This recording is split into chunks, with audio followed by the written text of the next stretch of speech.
안녕하세요. 1분 책 읽기 매일 낭독 시간입니다. 매일 10분의 낭독으로 나를 견고하게 다지는 시간을 가집니다. 오늘은 어제에 이어서 그렉 브레이든의 디바인 매트릭스, 내가 두려워할수록 두려워하는 것이 자꾸 끌려오고 비판할수록 그것이 자꾸 내 눈앞에 나타난다 라는 내용이 있었어요. 어제에 이어서 그 내용이 왜 그런지 를 읽어드리겠습니다. 제가 매일 10분씩 이렇게 낭독을 하면서 제 목소리로 녹음된 걸 다시 이렇게 들어보거든요. 한 두세 번 정도 들어보는 것 같아요. 근데 이제 들으면 들을수록 일단은 목소리는 잘 모르겠어요. 이게 제가 약간 중저음이어가지고 목소리가 나아지는지 안 나아지는지, 약간 저는 맑고 청아한 목소리를 내고 싶은데 그게 잘 안 되고, 약간 의도적으로 해보려고 하면 약간 이렇게 뭐라 그러지? 약간 닭살 돋고 그래서 잘 안 되는 것 같기도 하고. 근데 이제 발음 부분은 확실히 처음보다 약간 좋아지는 게 느껴지는 것 같아요. 어, 제가 발음에 약간 자신이 없었거든요. 그래서 이제 시작을 하게 된 건데, 들어보니까 처음이랑 지금이랑 조금 나아지고 있는 것 같습니다.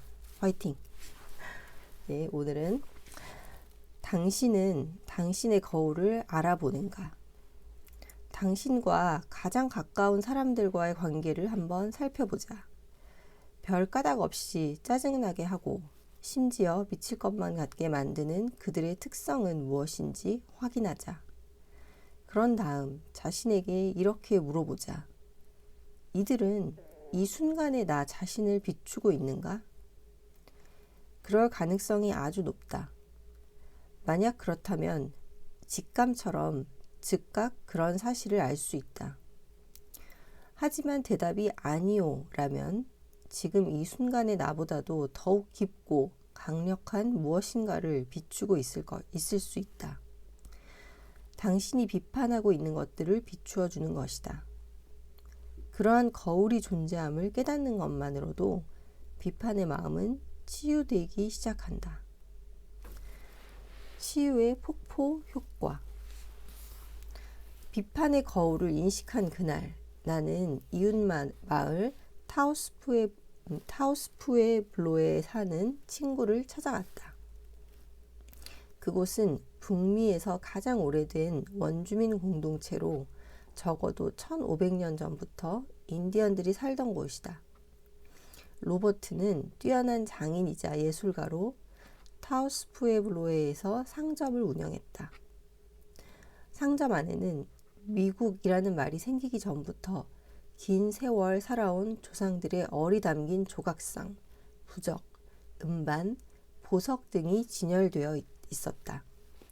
내가 상점에 도착했을 때 그는 거의 2m에 달하는 조각상을 통로에서 다듬고 있었다. 나는 인사를 건네고는 몇 분간 소식과 안부를 주고받았다. 로버트가 내 안부를 묻자 나는 세 사람과의 일을 전하며 돈이 몽땅 사라졌다고 했다. 자기가 믿었던 동업자, 친구, 그런 이제 이 세 사람들에게 사기를 당한 거예요. 사기를 당해서 돈을 모두 잃었습니다. 전 재산을 잃은 이제 이 사람이, 로버트가 이 친구가 안부를 묻자 그렇게 됐다고 이제 얘기를 한 거예요. 로버트는 유심히 듣고는 잠시 생각에 잠기더니 이야기를 하나 들려주었다. 내 증조부님은 뉴멕시코 북부 평원에서 버팔로를 사냥했다네. 지난 수십 년간 뉴멕시코의 버팔로는 씨가 아주 말랐기에 오래전 이야기인 듯 싶었다. 증조부님은 돌아가시기 전 나한테 가장 아끼던 재산을 주셨다네. 증조부님이 소년 시절 처음으로 사냥한 버팔로의 머리였지. 로버트는 그 버팔로 머리가 자신에게 얼마나 소중한 보물이었는지 설명했다. 증조부님이 돌아가신 후 과거의 전통과 자신을 이어줄 몇 안 되는 물리적 유물 중 하나였던 것이다. 그런데 어느 날 근처 도시의 화랑 주인이 로버트를 찾아왔다. 그녀는 아름다운 버팔로 머리를 보더니 화랑에서 전시하고 싶다고 청했고, 로버트는 승낙했다.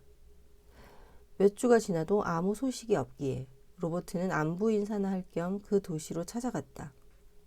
놀랍게도 화랑에는 아무것도 없었다. 문은 굳게 잠겨 있고 창문은 커튼이 쳐져 있어 폐업한 것이 분명했다. 화랑 주인도 버팔로 머리도 사라져 버린 것이다. 로버트는 조각을 하던 손을 멈추고 나를 가만히 바라보았다. 얼마나 마음의 상처가 컸을지 능히 짐작할 수 있었다. 이거는 이제 뭐 돈으로 살 수도 없는 걸 누군가에게 주었는데 그게 사라져 버린 거예요. 증조부님에게서 돌아가시기 전 가장 아끼던 재산을 로버트에게 물려줬는데 그걸 누군가에게 전시용으로 빌려줬었는데 없어져 버린 겁니다. 그 사람도 사라진 거고요. 그래서 어떻게 했나? 나는 그가 화랑 주인을 추적해 자랑스러운 유물을 되찾았다고 말하겠지 하고 예상했다. 하지만 로버트가 내 눈을 응시하며 들려준 짧은 대답에는 깊은 지혜가 담겨 있었다. 아무것도 안 했네. 그 여자는 자신이 지은 죄값을 결국엔 치르게 될 테니. 나는 그날 타우스푸에블로를 떠나며 그의 이야기와 그것이 내 삶에 무엇을 의미하는지에 대해 깊이 생각했다. 그 다음 주에 나는 은행에서 사라진 돈의 일부라도 되찾기 위해 법적 방법을 모색했다. 은행 측 과실이 확실히 있었지만 소송 절차는 길고도 값비싸다는 것을 이내 알게 되었다. 사건의 속성상 이는 민사사건이 아니라 경찰에 넘어가 형사사건으로 다루어질 터였다. 그런 후에는 내가 할 수 있는 일이 더 이상 없었다. 그 여자가 잡혀 형을 선고받는다면 감옥에 갇힐 것이었다. 그렇게 되면 더 이상 아무 마음도 없는 누군가와의 감정적 관계에 내가 계속 질질 끌려갈 것이 뻔했다. 나는 여러 선택안들을 두고 고민하며 친구가 들려준 이야기의 교훈을 다시 한번 되새겼다. 이내 결론이 내려졌고 옳은 선택이라는 확신이 들었다. 아무것도 안 하기로 한 것이다. 그러자 거의 즉시 예상치도 못한 일이 벌어졌다. 나의 비판의 감정을 비추어 주던 세 사람이 모두 내 삶에서 떨어져 나가기 시작한 것이다. 나는 더 이상 그들에게 화가 나지 않았다. 그 세 사람에 대하여 기묘한 무감정을 느꼈다. 그들을 내쫓기 위해 내가 무슨 노력을 한 것도 아니었다. 그저 우리 사이에 있었던 일을 새로운 눈으로 보고 나의 비판적 마음이 그들을 곁으로 이끌었다는 것을 깨닫자 그들은 더 이상 내 인생에 머물 이유가 없었던 것이다. 셋 다 나의 삶으로부터 사라졌다. 갑자기 전화와 편지가 줄었고 하루하루를 보내면서 그들 생각도 점점 덜하게 되었다. 나의 비판이 자석이 되어 그러한 관계를 맺게 만들었던 것이다.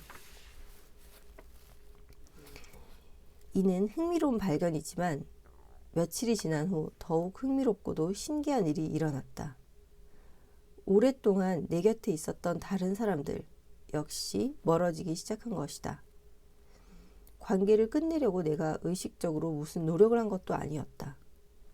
그저 더 이상 아무 의미 없는 관계가 된 것이다. 한 번은 그런 사람들 중 한 명과 대화를 나눈 적이 있는데 긴장되고 어색하고 불편하기가 이를 데 없었다. 전에는 공통의 화제가 되었던 것도 이제는 거북하기만 했다. 나는 이러한 관계의 변화를 알아차리는 것과 거의 동시에 미처 모르고 있던 것을 새로이 깨달았다. 내 삶에서 멀어져간 관계는 모두 위의 세 사람을 내 인생으로 끌어들인 것과 같은 패턴의 기초에 있었던 것이다. 바로 비판이라는 패턴 말이다. 나의 비판의 마음은 그러한 관계를 나에게 끌어들인 자석이 되었을 뿐만 아니라 그 관계를 견고하게 굳힌 풀이 되었던 것이다. 비판의 마음이 사라지자 풀 또한 녹을 수밖에. 이로 인해 폭포 효과가 일어났다. 나의 인간관계에 존재하는 패턴을 인식함으로써 그 영향이 내 삶의 다양한 층위에 미치게 된 것이다. 비판의 거울은 알아차리기 힘들 만큼 미묘하여 거울을 인식한 사람 모두가 그 의미를 헤아릴 수 있는 것은 아니다. 아무 조치도 취하지 않겠다는 결정에 나의 친구와 가족들은 내가 현실을 부인한다고 생각했다. 야, 그 여자가 네 돈을 훔쳐갔어. 네 신뢰를 저버렸다고. 너를 알거지로 만들었다고.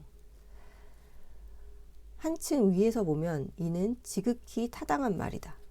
하지만 복수와 보복의 전형적 패턴을 따른다면 그러한 경험을 불러내는 생각의 악순환에 빠지게 될 거라는 느낌이 들었다.